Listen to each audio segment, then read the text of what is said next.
Hello বন্ধুরা, সবাই কেমন আছো? আশা করি অনেক অনেক ভালো আছো। তো সহজভাবে শেখার চ্যানেলে তোমরা সবারই অনেক অনেক স্বাগত। তো ভিডিওটা প্রথম থেকে লাস্ট পর্যন্ত দেখো, আশা করি ভালো লাগবো। তো আমরা সবাই কিন্তু চাই যে আমরা হাতের লেখাটা যাতে একটু সুন্দর হয়। তো হাতের লেখা সুন্দর করতে গেলে কিন্তু একটু চেষ্টা অবশ্যই করতে হইব, একটু প্র্যাকটিস অবশ্যই করতে হইব। তো প্রথমেই আমি আজকে তোমরা দেখামু যে আমরা যে ছোট হাতের ABCD লেখি, সেগুলো একটু সুন্দর করে লিখতে গেলে আমরা কী কী প্র্যাকটিস করতে লাগবো। প্রথমেই দেখতেই পাইতেছো তোমরা, এই জিনিসটি কিন্তু আমরা একটু একটু প্র্যাকটিস করতে লাগবো। প্রথম কয়েকদিন কিন্তু এগুলো প্র্যাকটিস করতে লাগবো, কারণ হইতাছে হাতের লেখাটা একটু সুন্দর করতে গেলে এটি কিন্তু প্র্যাকটিস করাটা খুবই দরকার। এটি প্র্যাকটিস করলে আমরা ওয়ার্ডটিও কিন্তু খুব সুন্দরভাবে লিখতে পারুম। আর প্রথমে হাতের লেখা সুন্দর করতে গেলে একটু কষ্ট করতে হইব, কারণ হইতাছে শুরুতেই কিন্তু সব কিছু ভালো হয় না। একটু চেষ্টা, একটু প্র্যাকটিসের পরে কিন্তু অনেক ভালো হইব। তো প্রথমেই আমরা কিন্তু হাতের লেখাটা শুরু করতে হইব রুল করা খাতায়।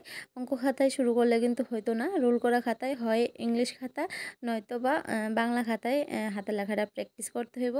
তাইলে কিন্তু হাতের লেখাটা অনেকটা সুন্দর হয়ে যাবে গা। তো আমারও কিন্তু প্রথম দিকে হাতের লেখা খুব একটা ভালো ছিল না। তো আমিও কিন্তু অনেক প্র্যাকটিস করছি, অনেক প্র্যাকটিসের পরে মোটামুটি হাতের লেখা অনেকটাই সুন্দর হয়েছে। তো তোমরাও পারবা। সবার ধৈর্যটা রাখা খুবই দরকার। আর একটা কথা, এমন না যে স্টুডেন্টরাই শুধু হাতের লেখাটা দরকার, স্টুডেন্টরা থেকে কিন্তু বড়রারও অনেকটা দরকার যারা হাতের লেখাটা সুন্দর নয়। কারণ হইতেছে স্টুডেন্টরা তো শিখতেছে, তারা একটু মানে ইয়ে থাকবই, কিন্তু বড়রাও কিন্তু অনেক সময় হাতের লেখা সে এরকম ভালো হয় না। তো হাতের লেখাটা সুন্দর করা খুবই দরকার। তো অনেকে আবার ভাবতারে যে এখন আর কি হাতের লেখা সুন্দর করুম। আসলে শিখার কোনো বয়স হয় না, আর শিখারও কিন্তু কোনো শেষ হয় না। এই কথাটা মাথায় রাখতে হইব। আর চেষ্টা করলে সব বয়সে সব কিছুই পারা যায়। তো এই প্র্যাকটিসটি কিন্তু তোমরা অবশ্যই করবা লেখার আগে। তো চলো এবার ছোটো অক্ষরের ABCD লেখি। তো দেখো এটি উপরের প্র্যাকটিসটির থেকে কিন্তু এটি কিছু দরকার লাগতেছে। তো তোমরা দেখে অবশ্যই বুঝতে পারতাছো। খুব সম্ভবত বেশি ঘুরাই না ফেলছে না, লেখা না লেখা এরকম লেখলে কিন্তু অনেকটাই সুন্দর লাগবো। তো আর তোমরা যদি এই রিলেটেড হাতের লেখার রিলেটেড কোনো ভিডিও চাও আমার থেকে, অবশ্যই কমেন্টে জানাইতে পারো। আমি খুব সম্ভবত চেষ্টা করুম, যতটুকু পারি চেষ্টা করুম তোমরা লোকে শেয়ার করানোর লেগে।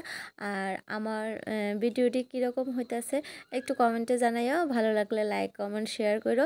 আর আমার আইডিতে কিন্তু অনেক ধরনের ভিডিও আছে, আশা করি সেই দিক থেকে তোমরা কিছু না কিছু শিখতে পারবা। আর আমার ভিডিও দেখে যদি কেউ কিছু শিখে আমিও খুব আনন্দ হবো। তো আজকের ভিডিওটা এই পর্যন্তই, টাটা।